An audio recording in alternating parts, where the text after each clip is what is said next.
welcome back to my channel. I'm so excited to have you today. I'm so happy you could join us. If you're joining us for the first time, welcome, welcome, welcome. I hope this can be a space where you grow as an individual and become a better version of yourself. So today I want to tell a story, really. We're going to talk about my mountain climbing experience. So from my blog, I've hinted that I went mountain climbing last year, about what month? September. And I've not got to a point where I can actually tell the story. And I thought that this would be a perfect space for us to share. I've always been one to enjoy travel, adventure. I've done some adrenaline rush things like whitewater rafting. I've gone ziplining. Most of my friends think I went bungee jumping, but I was a coward and came out of that one. And one of my friends is a hiker. I hope that's the correct English. So she starts with Mount Renzori and gets to the summit, Margarita, gets to the peak, and suddenly every month she's going on all these hikes of different mountains, different hills across the country. And she convinces me to sign up for one of the hikes, the one of December. And she says, this is an easy mountain. It should be one that you should begin with. You'll have a good time. It's not a hard mountain. Yeah, Renzori was hard, but this is really easy. So I signed up. And to make sure that I went, she actually paid for the trip. I could not say, it is my money, I can withdraw it at any time. No. She made sure she paid as a birthday gift, she said. So we get up, drive to Moroto. We were going to climb Mount Moroto, drive to Moroto, chill a bit for about a day as we waited for different groups to join us. And then we had a briefing the night before the hike. Told it's going to be a really enjoyable hike. It can be done in probably 3 hours. I'm thinking, what, 3 hours? I got this. I'm going to shine. And we go to bed. We're all ready the next morning, get dressed, mountain, wear your hiking boots, like you're in proper attire and you're ready to shine. Guys, being a slay queen is not easy. I had lip gloss on, I'd carried shades. Like I had all these things planned for the hike. And I thought in 3 hours, guys, I would do it. So we drive about maybe 20 kilometers off town to the foot of the mountain where we'd start climbing from. We get there, we apply sunscreen. Guys, I was the bougie hiker. Apply sunscreen. And they said, let's begin the hike. So of course we had guides who went ahead, but then we had like different groups of people. So we had all these people who have been hiking and they have the hype, and those that were definitely going to go all the way and go very fast. And then you had team me. So this friend of mine chose to stay behind with me. Like she probably would have walked with the faster group, but she chose to stay behind with me so that my experience would not be very, very bad. She knew I was not going to take it as fast as everyone else. I think we had walked for about 500 meters and I was done. I was ready. I was ready to go back down. I was tired. So in all the preparations that I was given, one, I was not told that sometimes the day pack, so like there's that bigger pack that the hikers usually carry that has everything. It probably even has the tent attached to it and all these things. And then you have what they call a day pack. So the day pack is what now they carry. It's a lighter bag a bit. It's where you have your water. If you have like meds, that's where you carry them. You can have your rain jacket in case it starts to rain. You carry them in the day pack. Then you have the other overnight pack where if that has everything else. that you've carried. So my day pack was heavy. Like I felt like the only way I'm going to climb this mountain is if I let go of the day pack. But it's almost assumed that everyone, though there were people I noticed who didn't have their day packs. Luckily for us, after we rested, some of the porters who were carrying our overnight bags got to us, and I requested one of them to carry my day pack as well. So I just remember taking out my meds and for water, I chose to share with my friend. She was carrying her pack. So we keep going, and then we get to rocks. Guys, climbing a mountain is not easy. It's not easy. It takes a lot of mental muscle. If there is anything that I learned from that trip, is that if your mind is not ready, even if your body is willing, you will not go far. And I remember on the rocks, I sat down and said, guys, this is it. We've not even gotten to maybe 1,000 meters above sea level. We were going, I think the highest that they got to at the summit was about 2,500. We had not reached 1,000, and I was ready to quit. The sun was hot. It was hot. I began to take off the things I was wearing because I just could not bear the heat. And then the rocks were so hard to climb. They were so steep. Of you climb one and sit.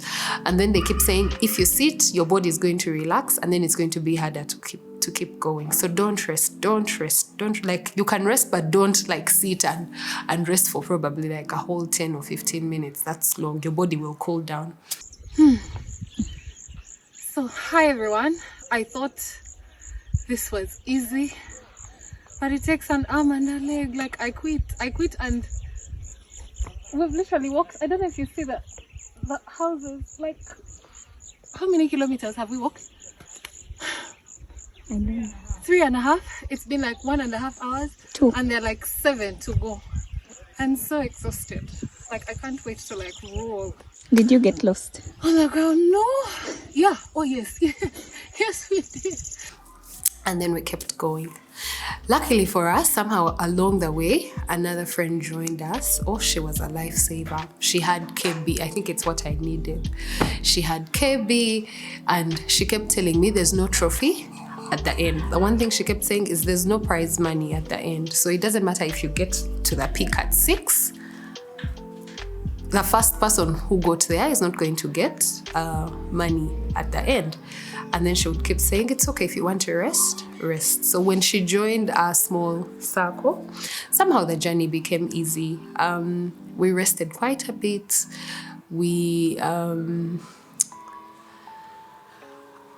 I didn't actually drink a lot of water as I thought. I think because you'd feel like you'll get a stitch and all these things. But also the other thing that I realized was that I was probably not physically ready for it.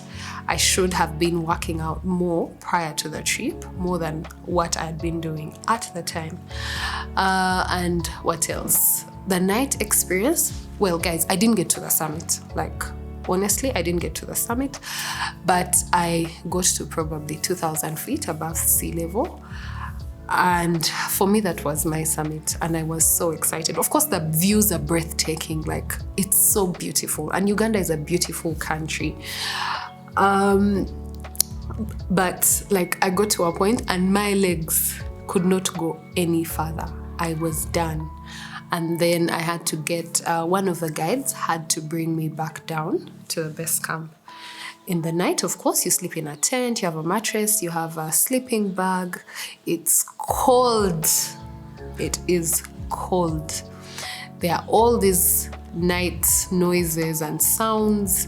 Of course, there was a campfire that was lit, so there's that assurance that probably animals wouldn't come. Like, I don't know what animals would be in Mount Moroto, but I know that I've done camping before in a national park, and we were told that if the fire goes out, then the animals would come close. So none of us left the fireplace.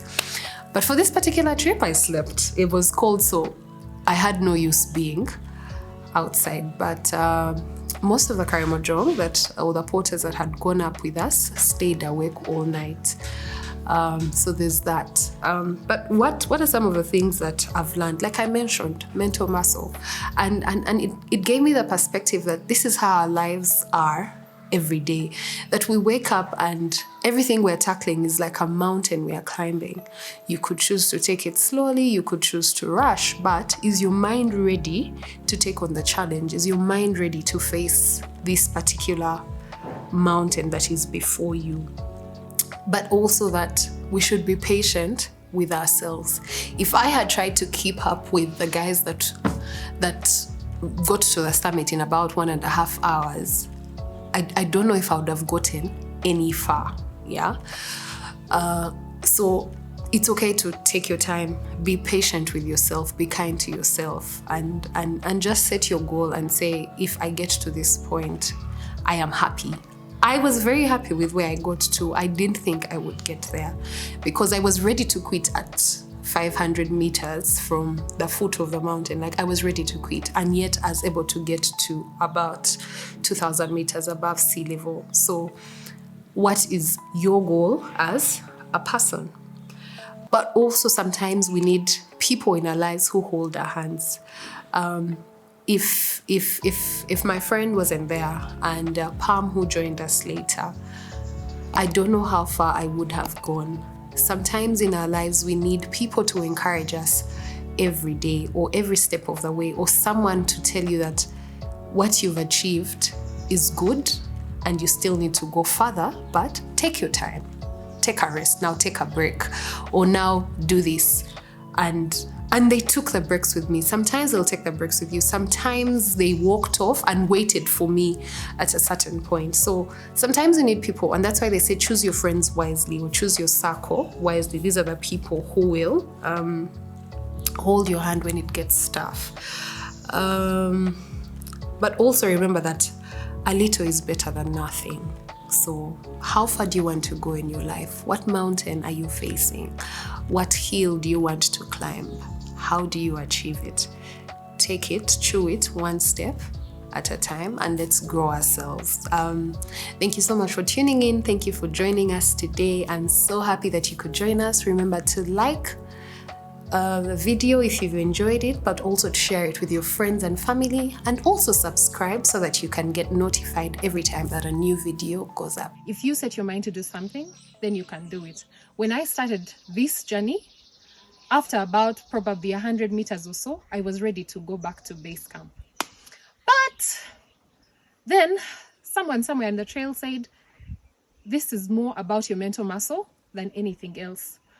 And so I began to tell my brain that you can do this, you can do this. And then of course, luckily I'm moving with Jackie and Pam. Pam is my newfound friend. She's so cool. Yo. We shall talk about Pam sometime. That's a story for another day, but she's so cool. And then she said, there's no rush. There's no money at the door. Like there's no prize. So take your time. No one is pressurizing you. If it takes you 2 days, it's still fine. And then we began to find pace, and now I am very, very comfortable in my skin, and I know that I will get to the top at whatever time, and it doesn't matter. At the end of the day, I know it will be worth it. So what is it that you're holding back? What is it that you want to do, but you're so afraid of doing it? Take the first step, and also prepare your mental muscle that you can do it. Tell yourself that you can do it, and whatever you set your heart to, you actually will. Bye for now, and see you next week.